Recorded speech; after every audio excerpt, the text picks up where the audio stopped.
बिस्मिल्लाहिर्रहमानिर्रहीम, अस्सलाम वालेकुम। न्यूज़ सेशन के साथ मैं हूं सिद्रा मुनीर। बात करेंगे जी डेंगू के बढ़ते हुए केसेस के हवाले से और इस वक्त लाहौर में पंजाब में जो मुसलसल सिचुएशन अलार्मिंग होती जा रही है उस हवाले से। अगर जो नंबर्स हैं वो तो मैं आप तक पहुंचाऊंगी, लेकिन साथ ही साथ जो गवर्नमेंट की जानिब से नंबर्स जारी किए जाते हैं किसी भी बीमारी के हवाले से, जो पेशेंट्स के नंबर होते हैं वो ज़्यादातर सिर्फ सरकारी अस्पतालों का डाटा होता है। हमारे पास अभी तक हेल्थ सिस्टम में कोई भी ऐसा मैकेनिज्म, कोई भी ऐसा निज़ाम मौजूद नहीं है जो हमें ये बता सके कि ना सिर्फ सरकारी अस्पतालों में इतने मरीज़ रिपोर्ट हो रहे हैं बल्कि साथ ही साथ प्राइवेट अस्पतालों में इतने मरीज़ रिपोर्ट हो रहे हैं।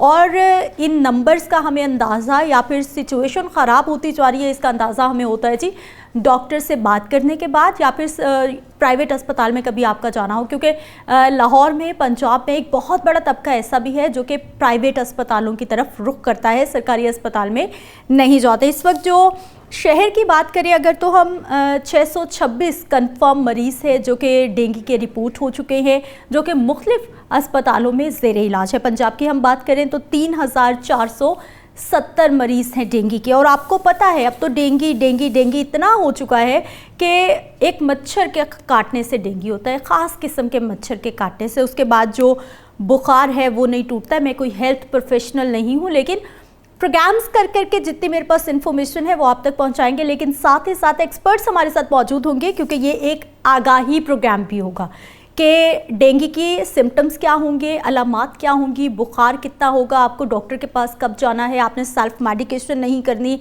आपकी बॉडी में क्या क्या तब्दीलियां आ सकती हैं, क्या डेंगू जानलेवा भी हो सकता है, और साथ ही साथ अगर डेंगू का बरवक्त इलाज नहीं होता तो पेशेंट के कौन कौन से ऑर्गन्स हैं जिनको डेंगू मुतासिर कर सकता है। इन तमाम मामलों पे बात करने के लिए स्टूडियोज़ में हमारे साथ मौजूद हैं जी डॉक्टर एजाजुल हसन हैं जो कि पब्लिक हेल्थ केयर में होते हैं, अशफाक खान भट्टी साहब हैं हमारे साथ, सीनियर जर्नलिस्ट हैं। आप दोनों को हम प्रोग्राम में खुश आमदीद कहते हैं। टेलीफोन लाइन पर हमारे साथ मौजूद है जी अतिया इफ्तिखार साहिबा हैं जो कि MPA हैं, पाकिस्तान मुस्लिम लीग नवाज से आपका ताल्लुक़ है, और टेलीफोन लाइन पर जो है ये हमें ज्वाइन करेंगे, लेकिन मेहमानों का इंट्रोडक्शन मैंने आपको करवा दिया है। डॉक्टर साहब, आपसे मैं आगाज़ करना चाहूँगी कि इस वक्त जो डेंगू की सिचुएशन है, हम ऑफ द रिकॉर्ड आप मुझे बता रहे थे कि ना सिर्फ आप प्राइवेट सेक्टर में होते हैं, आप गवर्नमेंट सेक्टर में भी होते हैं, और आप मतलब ख़तरनाक सिचुएशन बता रहे हैं कि हर चौथा मरीज़ डेंगू का आ रहा है। जी बिल्कुल ऐसे ही है। ख़ासतौर पे आजकल ये देखने में बड़ा वो लग रहा है कि यंग पेशेंट, मतलब 19 साल 20 साल 21 साल इस तरह का पेशेंट जो है वो आजकल डेंगू के साथ आ रहा है, जो एक अलार्मिंग सिचुएशन है।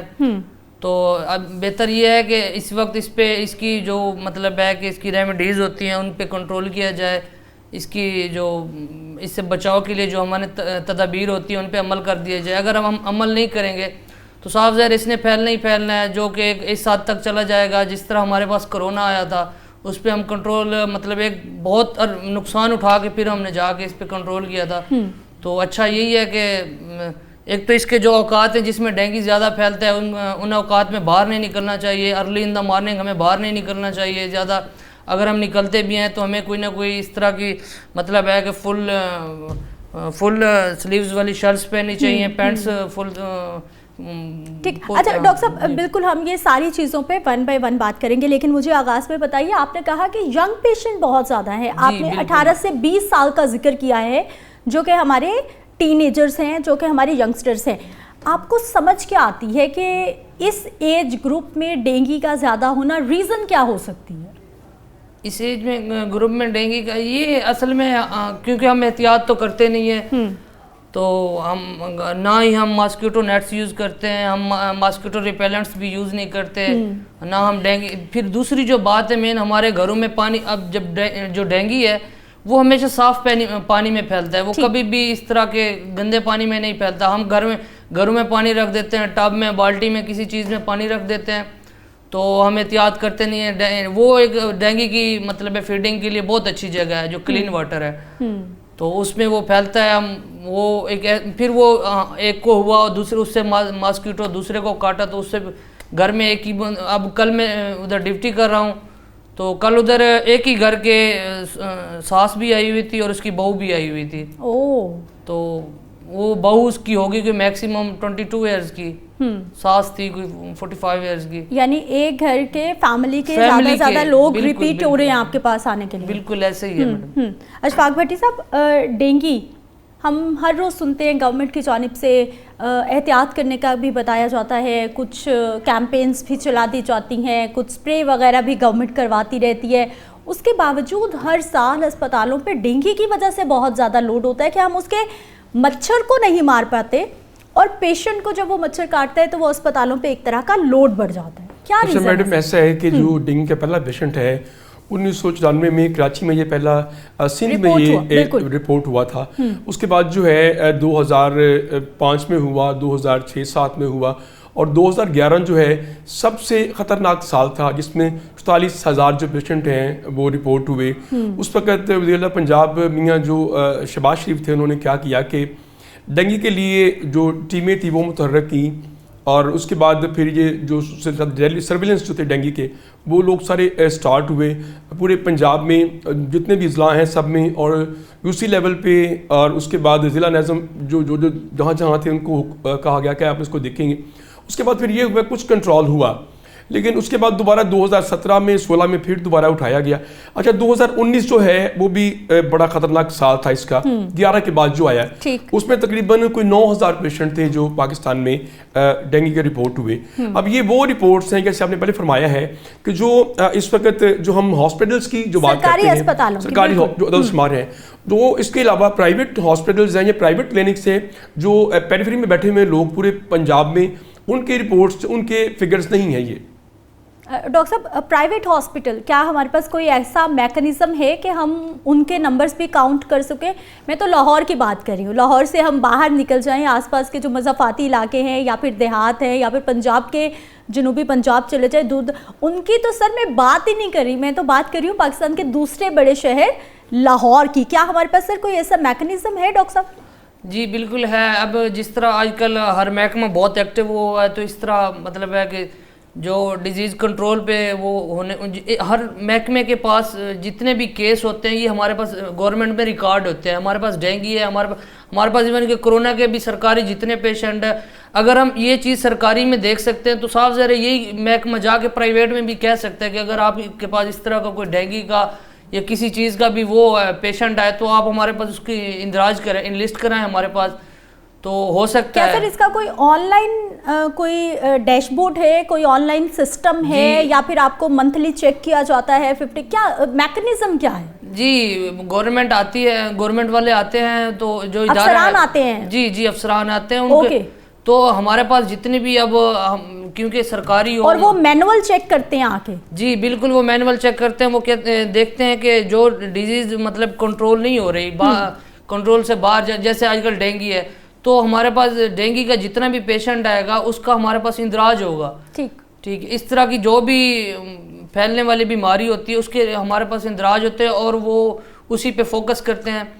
तो मैं ये कहना चाहता हूँ कि जितने सरकारी में है ना, इस तरह के प्राइवेट में भी जाके उनको कहें कि अगर आपके पास इस तरह का कोई केस है, कोई सस्पिशन हो, जिस तरह का भी हो, तो आप हमारे पास उसको इनलिस्ट करें। अशफाक साहब, मैंने डॉक्टर साहब से वो सवाल किए हैं कि मैकेनिज्म क्या है, क्या कोई ऑनलाइन डैशबोर्ड है जिसके बारे में हमें नहीं पता। डॉक्टर साहब ने बताया कि जो हमारे हेल्थ ऑफिसर्स हैं वो प्राइवेट अस्पतालों का विजिट करते हैं, वहाँ पे डाटा लेते हैं, तो यहाँ से अंदाज़ा हो सकता है कि वो डाटा किस तरह का लिया जाता है या फिर किस तरह हम लोग डाटा जमा कर सकते हैं। ठीक है, अब सर मुझे बताइए कि अभी तक हम हेल्थ सिस्टम में कोई भी ऐसा डैशबोर्ड, कोई भी ऐसा मैकेनिज्म नहीं बना सके, कोई ऐसा डेटाबेस हो जो कि सरकारी अस्पताल, प्राइवेट अस्पताल लिंक्ड हो, पता चल सके, चाहे कोई भी बीमारी है, चाहे वो हम देखते हैं कि बच्चों में एक वो खसरे की बहुत ज़्यादा कभी कभी सर्ज आ जाती है, कभी डेंगू का मामला उठ जाता है, कभी हम कोविड की बात कर रहे होते हैं, हमें नंबर्स का ही नहीं पता होता। अच्छा मैडम, इसमें जो पंजाब गवर्नमेंट है स्पेशली उन्होंने बहुत काम किया है। 2011 से पहले जब ये स्टार्ट हुआ था डेंगू और ये कुछ चीज़ें ऐसी आई थी, तो क्या हुआ कि 2010 में एक इन्होंने बनाई थी पंजाब हेल्थ केयर कमीशन। उसका काम था जो अभी भी अफाल है और पूरे पंजाब में वो काम कर रहा है। पहले उसका ये तरीकाकार था कि वो जितने भी उसके एक DDHO है, जैसे लाहौर में फ़र्ज़ करें 9 टाउन है, उनके DDHO हैं, डिस्ट्रिक्ट डिप्टी हेल्थ ऑफिसर हैं, फिर DHO है, उनको वो जाके जो पूरा इलाका है, जो इलाका इसका इलाका होगा, उसमें कितने क्लिनिक्स प्राइवेट्स हैं, उसमें कितने हॉस्पिटल हैं, उसमें कितनी हैं, वहाँ वो चेक करते हैं, उनका इंदराज करते हैं। अभी गवर्नमेंट ने ये किया कि वहाँ पर उनके इंदराज के लिए उनके पास हर चीज़ की लिस्टेड है। अलमिया ये है, अफसोसनाक बात यह है कि मैंने ऐसे सैकड़ों केसेस देखे हैं, 2-4 की बात नहीं कर रहा अपने इस कैरियर में, कि जो अतायत की बात करते हैं कंट्रोल हो गई है, कोई नहीं कंट्रोल हुई। हमारे यहाँ ये है कि अगर आप अंदरून शहर या लाहौर की बात करते हैं, इसके जो मुजाफती इलाके हैं वहाँ पर बेशुमार अताई बैठे हैं और वो डॉक्टर्स को पैसे देते हैं, उनके वो काम चल रहे हैं। हालांकि ड्यूटी इनकी ये है, जो DDHO है, कि वो इलाके में जाके उनसे ये फिगर्स लेंगे कितने कोरोना के पेशेंट हैं, कितने डेंगू के पेशेंट हैं, कितने आपके पास खसरा के मरीज़ हैं, उनकी तादाद क्या है। लेकिन इस तरह का काम कोई नहीं हो रहा। ज़ुबानी जमा खर्च तो है, इतना बड़ा फंड्स होने के बावजूद भी अभी तक जो है इस पर कोई लायामल तैयार नहीं किया गया। पंजाब हेल्थ केयर कमीशन क्या करती है, पंजाब में बैठे हैं, उनका 1-2-3 लोग बैठे होते हैं। अब वो जाते हैं किसी इलाके में कि जी वहाँ जो सिरिंजेस नहीं सही कटी हुई या कोई इंजेक्शन कटा हुआ है, जो बेबुनियाद होते हैं। हमारे एक सीनियर जो हॉस्पिटल्स के MS से 2 दिन से बात हुई है, वो कहते हैं कि जी ऑफ द रिकॉर्ड ये बात रखें, हमारा नाम न लें, वो कहते हैं कि जी जो डॉक्टर्स है इस वक्त लाहौर में या पंजाब में, उनको तंग किया जा रहा है। जो अतायत है, जो अताई लोग हैं, उनको कुछ नहीं कहा जा रहा, उनसे पैसे लेकर छोड़े जा रहे हैं। जब इस तरह के हालात होंगे तो फिर कैसे आप समझते हैं कि जो ये डेंगू है या कोरोना है या दूसरी अमराज हैं, उन पर कैसे काबू पाया जाए और उनके फिगर्स कहाँ से आपको मिलेंगी? ये बहुत बड़ा एक सवालिया निशान है। ऑडियो कॉल पर हमारे साथ जुल्करनैन राना साहब मौजूद हैं, जो कि सीनियर जर्नलिस्ट हैं। आपको भी इस प्रोग्राम में खुशामदीद कहते हैं। जुल्करनैन राना साहब, हमें ये बताइएगा, डेंगू के हवाले से बात कर रहे हैं। पंजाब के अस्पतालों में, लाहौर के अस्पतालों में मुसलसल केसेस रिपोर्ट हो रहे हैं और केसेस बढ़ते जा रहे हैं। अस्पतालों में सहूलियात किस तरह की मिल रही हैं? मरीज कितने सेटिस्फाइड हैं उनको कि बेहतर इलाज मुआलजा मिल रहा है?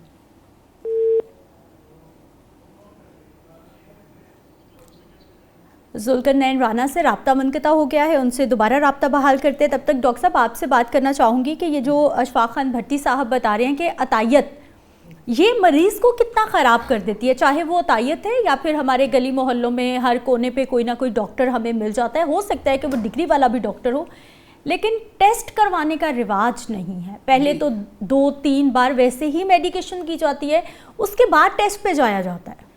जी बिल्कुल, अशफाक साहब बिल्कुल बेहतरीन ठीक बात कर रहे हैं। PHC ने बहुत कंट्रोल करने की कोशिश की है, लेकिन अतायत जो है वो हाथों से बाहर हो चुकी है। बिल्कुल इसमें कोई शक नहीं है, क्योंकि ये लोग DHMS ये इस तरह की डिग्रियां करके, ये बहुत पुराने 40-40, 50-50 साल के ये लोग बैठे हुए हैं। नए MBBS जितने भी डॉक्टर आते हैं, तो अब आप देख लें 3 से 4 हज़ार बच्चा अब जो है ना एनुअली गवर्नमेंट का ग्रेजुएट होता है, और पता नहीं प्राइवेट से और फॉरेन ग्रेजुएट्स कितने होते हैं।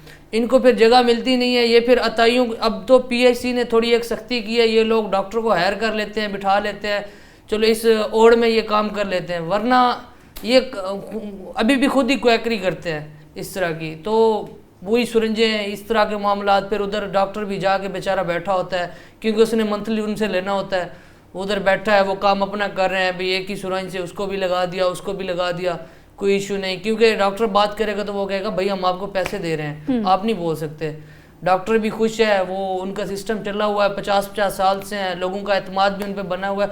जो सबसे मेन नुकसान हो रहा है वो ये हो रहा है कि लोग आते हैं, आते हुए ये अताई लोग बैठे हुए हैं, इनका काम है कि आते हुए बंदे को ना उसी टाइम ठीक करना। ये नहीं देखते कि किसी का कोई नुकसान हो रहा है, कोई फायदा हो रहा है, तो आने वाले को। अब मैं हैरान हो गया हूँ, एक बंदे के पास में बैठा था, कोई 15 से 16 साल का बच्चा है, और उसको वो लिख रहा है सेफ्ट्रैक्सोन 2 ग्राम। मैंने कहा यार, मैंने कहा भाजी ये क्या कर रहे हैं? कहते यार ये यहाँ के लोग जो हैं वो 1 ग्राम से ना रेजिस्टेंस हो चुके हैं। मैंने कहा यार ये तो फिर आपका कसूर है ना, इनका कसूर तो नहीं है। आप उनको छोटे लेवल से छोटी एंटीबायोटिक से अगर शुरू करानी है तो छोटी एंटीबायोटिक से शुरू करो, आहिस्ता आहिस्ता ऊपर जाओ। भाई आप एक बंदे को 2 ग्राम सेफ्ट्रा एकदम से दे रहे हो 15 साल के बच्चे को, कल को वो उठेगा, वो सेफ्ट्रा से ठीक कभी भी नहीं होगा। जब 2-3 दफा बीमार होगा वो रेजिस्टेंस हो जाएगा, वो बेचारा फिर पड़ा है दुआओं पे। ठीक है, बिल्कुल डॉक्टर साहब, एंटीबायोटिक्स के साथ भी हमारी बॉडी रेजिस्ट करना शुरू होगी, और उसकी रीज़न भी यही है कि हम लोग एंटीबायोटिक ऐसे बेढंग अंदाज में इस्तेमाल करते हैं, अपनी मर्ज़ी से इस्तेमाल करते हैं। काउंटर पे जाके, मेडिकल स्टोर पे जाके बिना किसी प्रिस्क्रिप्शन के हमें वो मिल जाती है, और इसीलिए बहुत सारी दवाएं हमारी बॉडी पे असर करना अब छोड़ गई हैं। जुल्करनैन राना साहब हमारे साथ मौजूद हैं, सीनियर जर्नलिस्ट है। जुल्करनैन राना साहब, डेंगू की बात हो रही है सर, अस्पतालों में क्या सूरत हाल है? पेशेंट तो बढ़ते जा रहे हैं, इलाज मुआवजे की सहूलियात कितनी मिल रही हैं उनको, और क्या मरीज सेटिस्फाइड हैं गवर्नमेंट से? जी बहुत शुक्रिया आपने मदद किया। जिस तरह से आप डेंगू की बात कर रहे हैं, तो डेंगू का जो सीजन है वो आपको पता है कि मानसून के फौरन बाद आता है और इसकी तादाद जो है मरीजों की बढ़ना शुरू हो जाती है। और उसके बाद हमने देखा है कि खास तौर पर लाहौर और रावलपिंडी, ये दो शहर ऐसे हैं जिसमें सबसे ज्यादा डेंगू केसेज जो है सामने आते हैं। तो पंजाब हुकूमत की इस हवाले से खासी इसके ऊपर जो है वो नजर होती है कड़ी, और जो हेल्थ डिपार्टमेंट है उस जानिब से भी हॉस्पिटल्स में काउंटर भी लगा दिए जाते हैं, बेड्स की तादाद भी बढ़ा दी जाती है, और डेंगू के मरीजों को जो है वो रोजाना की बुनियाद पर जो मरीज आता है फेवर में, तो उसको जो है वो चेक किया जाता है। तो से अगर महकमा सेहत की कारकर्दगी की बात करें तो वो डेंगू के हवाले से तो बेहतर दिखाई देती है, लेकिन यहाँ पर ज्यादा कसूर जो है वो शहरियों का है। यानी कि जो एहतियाती तदाबीर खास तौर पर होते हैं, प्रिकॉशनरी मेजर्स, उनको करना जो है वो ज्यादा इम्पोर्टेंट है, अब बजाय ये कि आप हॉस्पिटल्स की तरफ चले जाएं। तो हमने ये देखा है कि शहरी खासतौर पर मानसून के बाद जिस तरह से हमारे घरों में छतों पे पानी होता है, उसके बाद बाहर ग्राउंड्स हैं, अगर सोसाइटीज़ की बात करें तो सोसाइटीज़ में मुख्तलिफ प्लाट्स होते हैं, उनमें पानी खड़ा हो जाना और फिर डेंगू की तादाद बढ़ती है। इसी तरह से जो लाहौर 6 जोन बनते हैं, उसमें अगर हम पोश इलाकों की बात करें तो डेंगू केसेस सबसे ज़्यादा उस जगह पर जो है वो निकलते हैं। हालांकि वेल नाउन एरियाज हैं, अच्छे एरियाज हैं, साफ सुथरे भी दिखाई देते हैं, लेकिन पानी चूंकि जब खड़ा रहता है, क्योंकि डेंगू की अफजाइश को समझना बहुत जरूरी है कि ये एक तो साफ पानी में होता है, गंदे पानियों में ये नहीं इसका वायरस फैलता, ये वहां पर होता है और उसके बाद वो डेंगू की शक्ल जो है इख्तियार कर देता है। लेकिन इस बार थोड़ा सा हमारा जो सीजन था 2025 का, ये थोड़ा सा ब्लेसिंग रहा। पिछले सालों की निस्बत अगर देखा जाए तो डेंगू वायरस बहुत तेजी से फैला, और इस बार भी जो है वो डेंगू की जो तादाद है तो अगस्त और सितंबर के दिनों में और अक्टूबर के शुरू में तो ज्यादा थी, लेकिन अब जैसे जैसे सर्दी बढ़ रही है तो मच्छर की अफजाइश में थोड़ा सी कमी आई है और इतने ज्यादा केसेस नहीं देखे गए। इसी तरह से अगर हम मच्छर की बात करें कि मच्छर से बेसिकली ये एक तो सबसे बड़ा फुकरान नजर आ रहा है वो आ रहा है रिसर्च के हवाले से, क्योंकि पाकिस्तान में एक तो कोई भी रिसर्च नहीं है कि अगर डेंगू फैलता है तो क्या वो डेंगू ही है, क्योंकि मच्छर से तो 4 से 6 बीमारियां हैं जो डॉक्टर्स कहते हैं कि फैलती हैं, जिनमें चिकनगुनिया है, जीका वायरस है, उसके साथ मलेरिया है, फिर डेंगू भी उसके अंदर आता है। लेकिन हम हर बार ये क्यों कह देते हैं कि ये बुखार डेंगू बुखार है? कि एक फर्स्ट रीजन तो ये होती है कि प्लेटलेट्स चेक किए जाते हैं, वो आ रहे हैं, तो लोग कह देते हैं कि इसको जो है वो डेंगू वायरस है। लेकिन साथ इसके एक ये जब आप सीबीसी टेस्ट करवाते हैं तो उसमें जो मेन चीज देखनी होती है वो प्लेटलेट्स के साथ HCT को देखना होता है कि HCT एक नॉर्मल इंसान का 41 से 50 के दरमियान होना चाहिए, और अगर वो इससे नीचे होता है इनका आंसर भी बढ़ जाता है। HCT के वाले से अगर मैं थोड़ा सा बताऊं तो HCT है ये बेसिकली ब्लड सेल के अंदर कितने जो है वो रेड सेल मौजूद हैं, इसकी जरा इसको डिफाइन करता है। तो अमूमन हम प्लेटलेट्स को ही ये कह देते हैं कि ये डेंगू वायरस है। तो ठीक है जुल्करनैन राना साहब, अब आप हमारे साथ ही मौजूद रहिएगा। अशफाक खान भट्टी साहब, सर हम इनसे बात करने से पहले भी यही बात कर रहे थे कि एक तो हमारा बिहेवियर डॉक्टर्स का भी नहीं है कि हम फौरन टेस्ट करवाएं ताकि पता चले कि मर्ज़ है क्या, मर्ज़ की तशख़ीस बर वक्त नहीं होती, और फिर हमारा जो पब्लिक का है वो भी बिहेवियर, अगर डॉक्टर साहब टेस्ट लिख भी देते हैं तो हमें ऐसे लग रहा होता है कि डॉक्टर साहब ने ऐसे ही टेस्ट लिख दिए हैं। अच्छा जी, एक बहुत बड़ा ये हाँ मैं ख़ालिया तहसीन पेश करना चाहता हूँ मियां शहबाज शरीफ साहब को। उन्होंने जब ये डेंगू स्टार्ट हुआ 2011 में और बहुत ज़्यादा उस वक्त जो CBC टेस्ट है उस वक्त उसकी कीमत थी तकरीबन 350-400 रुपया। उन्होंने कहा कि तमाम लेबॉर्ट्रीज जो हैं पाकिस्तान की वो 90 रुपये 50 रुपये में करेंगे डेंगू टेस्ट। तो वो चलता रहा बहुत साल, ताकि पेशेंट की उसमें 3-4 होते हैं, HB होता है, TLC DLC करते हैं, वो तो प्लेटलेट्स करते हैं ताकि वो डायग्नोज हो जाए कि सेल्स कैसे कितनी हैं कितने नहीं हैं। अच्छा, वो फिर क्या होगा कि वो सिलसिला 2011 से चलता रहा 15, 16, 17 तक। 17 के बाद 18 के बाद जब दोबारा ये आया 19 में जोर पकड़ा है, फिर लैब ने कहा कि जी इसके चार्जेस कुछ बढ़ा दें क्योंकि हमारे एक्सपेंसेस ज़्यादा हैं। तो अब पिछले 6 साल से पाकिस्तान में 90 रुपये में CBC डेंगू हो रहा है। कोई डॉक्टर अगर लिख के दे दे अपनी स्टैम्प लगा के तो वो 90 रुपये में हो रहा है। अब करना क्या होता है, मरीज़ ने जहाँ वो इतने पैसे खर्चने के बजाय एक लैब पे जाए, वहाँ से 90 रुपये में CBC डेंगू करवाए और नेक्स्ट डे फिर रिपीट करें, क्योंकि पूरे दिन में तकरीबन कुछ 35-40 हज़ार जो सेल्स हैं, प्लेटलेट्स काउंट नीचे ऊपर होते हैं। तो अच्छा, अब होता क्या है कि पेशेंट जो कि यहाँ हमारे ये एक अफसोसनाक पहलू है कि हर बंदा, अगर आप देखें तो हर बंदा डॉक्टर है, हर बंदा हकीम है और हर बंदा वकील है। हर घर में 2-4 डॉक्टर वकील सब मौजूद हैं। बिल्कुल ऐसे ही है, और 2-4 आलिम दीन भी हैं, बिल्कुल, जिनको पता ही कोई नहीं है, वो मशवरा दे रहे हैं दीन के ऊपर, बहुत लिमिटेड नॉलेज के साथ हम जो है वो खुद को, बिल्कुल ऐसे ही है। अच्छा, फिर होता क्या है कि आप सिर्फ उसमें चूंकि सिर्फ पैनल देनी होती है, सुबह दोपहर शाम 2-2 गोलियां अगर बुखार ज्यादा हो तो, लेकिन लोग उस तरफ नहीं जाते। वो जो अतायत की मैं बात कर रहा था, वो क्लिनिक्स पे जाते हैं, डॉक्टर्स के पास भी जाए इवन, वो उनको फ्लूइड दे रही हैं, वो ड्रिप्स लगा रहे हैं, और बाज़ जगह पे ऐसे पेशेंट को एंटीबायोटिक्स भी लग रहे हैं जो कि बहुत खतरनाक हैं। तो ये तो बहुत बड़ा उनका एक काम है कि अभी वो हो रहा है, लेकिन लोगों को अवेयर करने की ज़रूरत है। लोग मैडम इस तरह गाते ही नहीं हैं, वो कहते हैं कि हम डॉक्टर के पास गए हैं, वहाँ से मेडिसिन लिया तो इंजेक्शन लगाएं।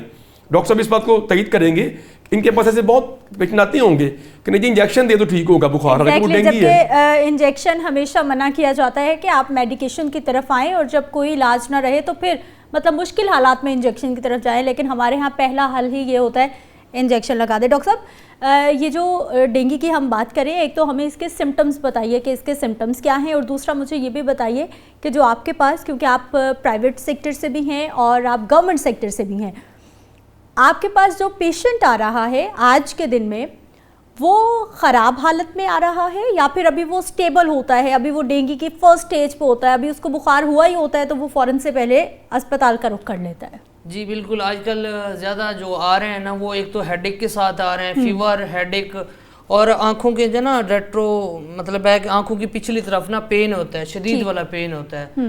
तो उसके अलावा जिस्म में दर्द, हड्डियों में दर्द, इस तरह का पेशेंट आ रहा है। जब इससे थोड़ा ज़्यादा हैवी हो जाता है तो फिर ये होता है कि पेशेंट कहता है मेरा अब्डोमिनल पेन हो गया है, मेरा जो स्टूल है वो ब्लैक आना शुरू हो गया है, और फेडनेस शुरू हो जाती है, मतलब बेहोशी वगैरह तारी हो जाती है। वो जो दूसरी अलार्मिंग सिचुएशन है उसमें कोई एक आदमी आता है। अभी सारे पहली सिचुएशन पे आ रहे हैं, कोई हेडेक के साथ आ रहा है, हाँ। कोई रेट्रो ऑर्बिटल पेन के साथ आ रहा है, और कोई जॉइंट्स पेन है, भाई फीवर, हाई ग्रेड फीवर के साथ आ रहा है। तो जो कॉम्प्लिकेटेड केस हैं वो अभी इतने नहीं आए, एक आधी है, मतलब ये बेहोशी वाले तो उस तरह का कोई एक आधी है। और ब्लैक स्टूल कहते हैं कि मुझे ब्लैक स्टूल है, अब्डोमिनल पेन हो गया, पहले मुझे इस तरह की अलामात आई थी तो अब मैं इस स्टेज पे पहुंच गया हूँ कि मैं बेहोश हो गया हूँ।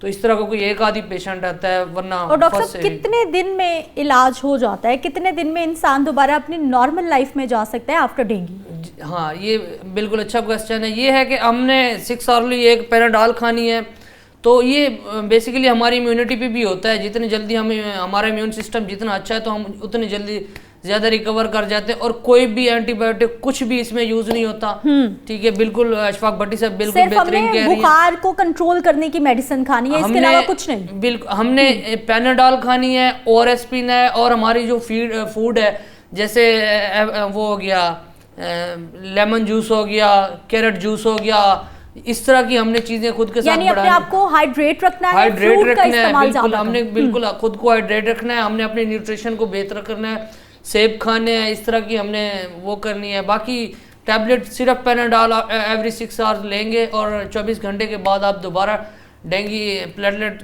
काउंट चेक करेंगे। ठीक। जुल्करनैन राणा साहब, ये हम देखते हैं डेंगू का एक मिजाज है जो कि डॉक्टर्स भी हमें बताते हैं और हेल्थ केयर प्रोफेशनल्स भी हमें बताते हैं कि हर कुछ सालों के बाद इसमें सर्ज आती है। तो हमें नहीं पता होता है कि कौन सा साल डेंगू के हवाले से ख़तरनाक हो सकता है और कौन सा साल नहीं हो सकता। सरकारी तौर पर हम देखते हैं कि जो स्प्रेज वगैरह हैं वो किए जाते हैं, लेकिन उसके बावजूद हर साल डेंगू के पेशेंट रिपीट हो रहे होते हैं। बात की तो वैसे तो देखा जाए इस साल तो स्प्रे भी नहीं हुई। लाहौर में कोई भी ऐसा इलाका नहीं है। इस बार हमने सर स्मोक गन खरीदी है ना, पानी का स्प्रे कर रहे हैं ताकि हम स्मोक से बच जाएं, तो हम डेंगू को भूल गए हैं। हाँ जी बिल्कुल, ये थोड़ा सा ये भी आंसर एक इसमें आया है, लेकिन मैं इसमें एक आपको बात ये बताना चाह रहा था कि हमारे वैसे तो पंजाब में 3 रिसर्च सेंटर हैं, जिसमें UHS आता है, IPH है, इंस्टीट्यूट ऑफ पब्लिक हेल्थ, और फिर PKHI है। लेकिन आप कभी भी देखें कि जो ये वायरल हमारे इधर हैं, जो हर साल बीमारियां हैं, उनके ऊपर कोई खास रिसर्च नहीं हो रही। अगर इस पर रिसर्च हो तो पता लगे कि अब डेंगू की जैसे टाइप 1, 2, 3, 4 तक पहुंच चुकी है। और जिस तरह से आप अभी बात कर रहे थे एंटीबायोटिक की, तो आपको मैं ये बताता चलूं कि पैनाडोल भी आप असर नहीं करते। जैसे डॉक्टर साहब अभी फरमा रहे थे कि भी पैनाडोल आपको लेना चाहिए, ये बहुत अच्छा है, लेकिन अब तो पैनाडोल भी बुखार नहीं उतारती, और वो पहले 8-8 घंटे के बाद है इस टैबलेट पे भी, बिल्कुल आप सही कह रहे हैं। अब 6 घंटे का कहा जाता है जी, 6 घंटे, पहले 8 घंटे कहते थे, अब 6 घंटे का कहा जाता है। और जिनके बुखार ज्यादा हो, कई डॉक्टर्स को मैंने ये भी सुना है, कहते हैं यार अगर 4 घंटे बुखार फिर चढ़ गया तो फिर दे दें। तो एक एंटीबायोटिक हमारे पास दूसरा इसका ये मिलता है, जो लोग कह देते हैं, जिसमें लेफ्लॉक्स और दीगर अब इस तरह की एडवांस एंटीबायोटिक है, जो आपके एब्डोमेन और वो जो यूरोलॉजी के निज़ाम को बेहतर बनाने की होती हैं। तो लोग अब जो दूसरी थी जो एंटीबायोटिक्स, जो एमॉक्सल वगैरह जो हम यूज कर लेते होते थे, उनसे अब थोड़ी सी एडवांस गोलियां लेकर उससे अपने बुखार को तो बचा देते हैं, लेकिन वो जब इम्यूनिटी आपकी कमजोर करती है तो आपकी जो रिकवरी है वो एक तो स्लो हो जाती है। और जब ये 14 दिन पीरियड में अगर आपकी ब्लीडिंग नहीं होती और आपके प्लेटलेट्स बढ़ना शुरू हो जाते हैं, तो फिर उसके बाद भी आपको 1 माह, 1.5 माह, 2 माह तक तो कमजोरी रहती है। पपीते के पत्ते और दूसरे इधर उधर की चीजें वगैरह बताना शुरू कर देते हैं। तो मैं ये समझता हूँ कि हमें सबसे पहले तो ये देखना चाहिए कि जो डेंगू हमारे हर साल आ जाता है, जो उस तरीके का इस वर्ष नहीं आया, लेकिन फिर भी पेशेंट की तादाद बहुत ज्यादा थी, तो हमें अब ये देखना है कि मच्छर ने इस बार मलेरिया तो नहीं फैलाया डेंगू की जगह, या डेंगू की जगह उसने जीका वायरस तो नहीं फैलाया, या चिकनगुनिया तो लोगों को तो नहीं हो गया। तो ये भी चीजें देखनी है, क्योंकि मेरी जब भी मच्छर काटेगा आपको या मच्छर से आपको बुखार होगा, तो एक बार याद रखिएगा आपके जोड़ों में दर्द होगा, आपकी पूरी बॉडी में दर्द होगा, बहुत ज्यादा आप वीकनेस फील करेंगे, सर्दी की फीलिंग बढ़ जाती है, बिल्कुल, रात को आपको टेम्परेचर हो जाएगा। तो ये सारी सूरतें डेंगू की बढ़ जाती है। फिर इसी के अंदर जो डॉक्टर समझते होंगे कि जब आपके पास रिपोर्ट आती है CBC की, तो उसमें जितने भी एलिमेंट लिखे होते हैं, जो 11, 12, 13 होते हैं, उन सबको देखना होता है। इधर काफी डॉक्टर्स ऐसे हैं जो जूनियर डॉक्टर होते हैं, वो बेसिकली प्लेटलेट से अंदाजा लगा लेते हैं कि आपके 1.5 लाख लाख हैं या 90,000 है, तो आपके कम हो रहे हैं। जबकि इसके साथ एक HCT भी देखना। अगर आप किसी प्रोफेसर डॉक्टर को चेक करवाएं, तो प्लेटलेट्स तो बुखार में गिरता है, किसी को भी अगर बुखार हो आप देख लें उनके प्लेटलेट्स जो है वो गिरना शुरू हो जाते हैं। तो इसके साथ HCT एक जो उसके अंदर एक एलिमेंट होता है, उसको भी बड़ा ही गौर से अगर किसी बड़े डॉक्टर को दिखाया जाए तो वो उन पर फोकस करते हैं कि क्या ये तो नहीं नीचे आ रहा, क्योंकि ब्लड के प्लेटलेट्स गिरना और बात है, और ब्लड के अंदर से रेड ब्लड सेल का कम होना ये ज्यादा जो है वो खतरनाक होता है। तो सबसे पहले रिसर्च ना होने की वजह से और रिपोर्ट्स को सही तरीके से ना देखने की वजह से, क्योंकि मेरे बड़े मोहतरम डॉक्टर बैठे हुए हैं यहाँ पर, और मुझे पता है इनकी बड़ी हैक्टिक जॉब होती है, ये डेली की बुनियाद पर 100, 200, 150 मरीज देख रहे होते हैं। तो पहले 10, 15, 20, 50 मरीजों की तो CBC ये अच्छे तरीके से देख सकते हैं, लेकिन उसके बाद अब देखें इंसान है, कोई दिन तो है नहीं कि वो 200 मरीज पेशेंट को इतना टाइम दे। तो इनके जो एक हेल्थ डिपार्टमेंट की तरफ से बोझ है वो भी इनको स्ट्रेसफुल कर रहा है, और बहुत सारे मरीज जो है। और दूसरी इसमें एक इम्पोर्टेंट बात एज अ जर्नलिस्ट मैं आपको बताऊं तो बहुत सारे जो डेंगू के मरीज हैं वो तो हॉस्पिटल्स तक ही नहीं पहुंच पाते। जैसा कि आज प्राइमरी हेल्थ केयर ने एक रिपोर्ट जारी की है कि आज 24 घंटों में लाहौर में 2 केसेस आए हैं। तो आप क्या मुझे डॉक्टर साहब भी बता दें कि जिस तरह का डेंगू का सीजन चल मतलब में पेशेंट आ रहे हैं, क्या मरीज हो सकते हैं, जहन ही नहीं ये बात मानता। ठीक है जुल्करनैन राना, एक ब्रेक पे हमें जाना है, वापस आते हैं मजीद बात करते हैं। और बड़े वैलिड पॉइंट है जो जुल्करनैन राना जो है वो क्वेश्चन मार्क लगा रहे हैं कि मच्छर काटने से इनके तमाम की जो है वो डॉक्टर साहब से मैंने पूछना है, लेकिन ब्रेक से वापस आके, क्योंकि ये पब्लिक हेल्थ प्रोफेशनल है, रिसर्च की उन्होंने बात की है, बिल्कुल ऐसे ही है। ना सिर्फ हेल्थ सेक्टर में, आप एजुकेशन में देख लें, आप साइंस में देख लें, किसी भी मैदान में देख लें, हम लोग रिसर्च में बहुत पीछे हैं। रिसर्च पे अगर हम जा भी रहे होते हैं तो इंटरनेशनल जो ऑर्गेनाइजेशंस हैं वो हमारे मुल्क पे रिसर्च करी होती हैं, वो हमें बता रही होती हैं कि भाई आपके यहाँ ये हो रहा है, लेकिन हमारे यहाँ रिसर्च का या फिर नई चीज़ें जो हैं वो उनको दरियाफ्त करने का, उनको सर्च करने का फुकदान बहुत ज़्यादा है। एक ब्रेक ले लेते हैं, वापस आते हैं, मज़ीद बात करते हैं।